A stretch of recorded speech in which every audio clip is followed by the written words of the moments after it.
મિસ્સી રોટી બનાવું છું અને પછી મજા આવશે ખાવાની ચટાકેદાર.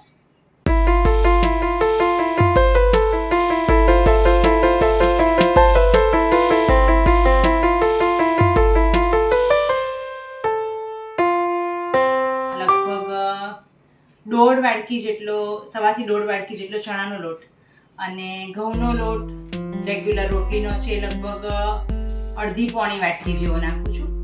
એની અંદર ઝીણી કાપેલી ડુંગળી, ઝીણી સમારેલી કોથમીર, અજમો, કસૂરી મેથી, અજમો થોડો આમ કરીને નાખી દેવાનો છે, કસૂરી મેથી, આમચૂર પાવડર, મીઠું, તેલનું મોણ અને મરીની જગ્યાએ લાલ મરચું નાખું છું એટલે કલર સરસ આવે.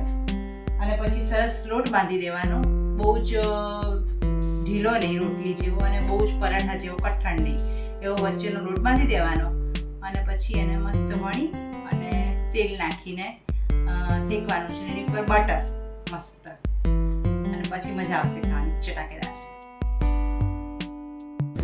Follow for more recipes, more videos on the way. See you soon.